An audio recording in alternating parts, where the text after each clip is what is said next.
Hey everyone, so in this video I'm going to be talking about horizontal and vertical transformations of parabolas. Here we have our standard parent function parabola, which is the graph y equals x squared. And sometimes we'll write it with using this f of x notation here, as I have shown on this graphing calculator. And what we're going to do is show how this parabola transforms horizontally and vertically when we make changes to the equation. So a few things to note is I'm going to add a little table here to show some important points on the parent function y equals x squared. For one, the vertex is going to start at 0, 0, right at the center of the graph. And then when I plug in another point, such as 1, then that's basically going to give me an output of 1 squared, which is also 1. So that's why this is another point on the graph. And then if I were to plug in the number 2, that would be 2 squared, which gives me 4. And so this kind of helps us decide what the shape of the parabola is, if it's going to stretch or shrink. And so we're going to definitely be referencing this as we do different things to the function. So what I'm going to do next is see what happens if I were to take that function x squared. So this is now a red graph that's being drawn here. It's actually graphed on top of the black one. Let's see what happens when we add something to it. How about adding 3? So take a look at how this graph changed. The black one is the original one, and the red is what happens when we add 3 to the end of it. And we can see that the vertex changed. It moved up 3 spaces. And some people say it looks like it may have shrank, gotten a little bit skinnier, but actually if we pay attention to how each point changed, it's a little bit easier to see now that every single point really just got moved up 3 places. So these points move up 1, 2, 3. This one moved up 1, 2, 3. And that's pretty much what happens if we were to add something to the end of the equation. So having something like this added onto the end is what would be a vertical transformation or translation up 3 spaces. So how do you think we could change this equation to make our parent function go down? Maybe going down, let's say, 4 spaces. I'll let you take a second to think about that. And what I'm going to do here is basically change this number from being plus 3 to minus 4. And we can see that the red parabola now moved down where its vertex is at 0, minus 4. And so this is a vertical translation going down 4 spaces when we have a transformation, oops, like this one, x squared minus 4.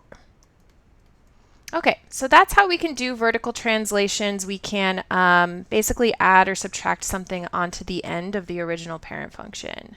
But how could we make it move left or right?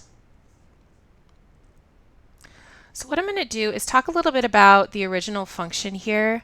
You know, it's true that the function would not change from x squared if I were to just add some parentheses around the x and square that. This black parent function x squared is the same as the original one where there aren't parentheses. So what I'm actually going to do is make it so inside these parentheses I'm going to have something happen to x before we square it. So what I did is I added 3 inside these parentheses, and we can see how that affected the graph there. What happened, it's kind of interesting, is each point moved to the left 3 spaces. It went left 3 or minus 3. But if you notice in the equation, I see something totally different. In the equation, we have x plus 3 going on. Forgot my equal sign there. X plus 3 squared, but in the graph we're seeing x minus 3. Let's talk a minute about why that's the case. Gotta turn my marker off here. So I'll take a look at the table again. And I'll add this table as well. So if you kind of think about each point, like if I were to take plugging in a value such as 0 into my red function, so y is, we have the function x plus 3 squared, and if I were to plug in 0 into that function, we can see that that point value is way up here at 9. So when I plug in 0 plus 3, that gives me the 0 cancels, and for my y value, I get 3 squared, which is 9. And so when I am adding 3 to inside the equation there, then my original value when I plugged in 0, that should, we would think would move to the right by 3, is actually moving to the left by 3 because of that shift of what ends up after I square the 3 there. It's a little bit confusing to think about for every single point. But basically what you're seeing on the graph versus in the equation is always going to be the opposite. So if we see a plus 3 inside the equation, we're going to see that moving minus 3 or to the left 3 in the graph. So it's kind of the opposite in the equation versus the graph. And this is actually true whenever we have parentheses involved in our functions. We're going to look at some more examples of that later on. So let's try another one. Suppose that we want to make a translation go to the right. Let's say we want it to go to the right by 5. Okay, so we want this graph to move to the right by 5. So what would the equation look like if I were to do that? So remember that it needs to be inside the parentheses if we want it to move left or right. So we're going to put in our x value, and if I want it to go to the right by 5, we're going to move it 5 spaces, and instinctually we really want to make it be x plus 5, but remember inside the equation should be the opposite of what we want to see on the graph. And don't forget about that squared there. So let's try and graph this equation here, y equals x minus 5 squared. Or I'll just add the x minus 5 squared in there. And I need to turn my graph on. And there we go. The graph moved to the right by 5 spaces there. Now, what if we want a transformation that is going to move it both horizontally and vertically?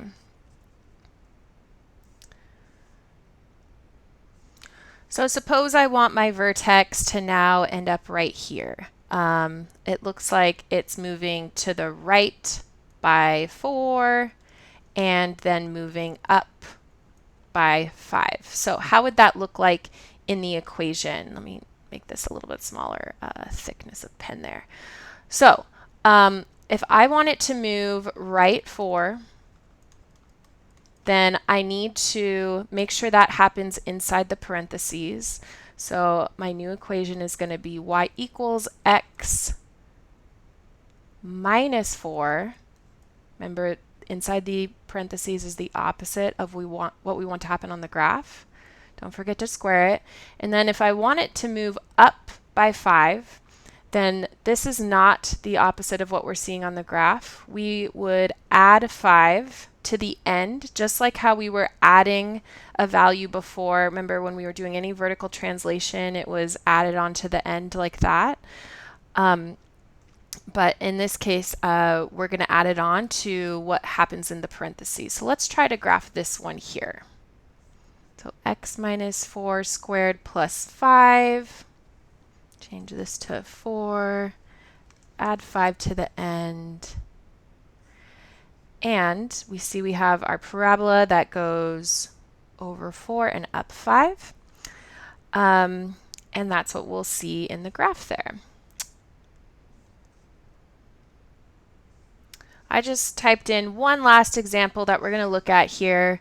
We've got plus 7 and minus 2 happening in the equation, so let me kind of highlight that. We've got x plus 7 squared minus 2. So what's that going to do to our graph? So remember, this value right here is going to make it move either left or right, and it is the opposite of what we're seeing in the equation versus the graph. So the plus 7 means that it's going to move left 7. This way, minus 7.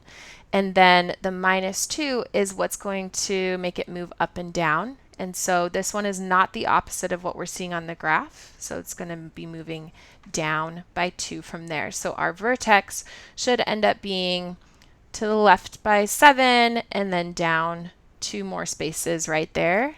And let me turn on the graph to see if that worked for us.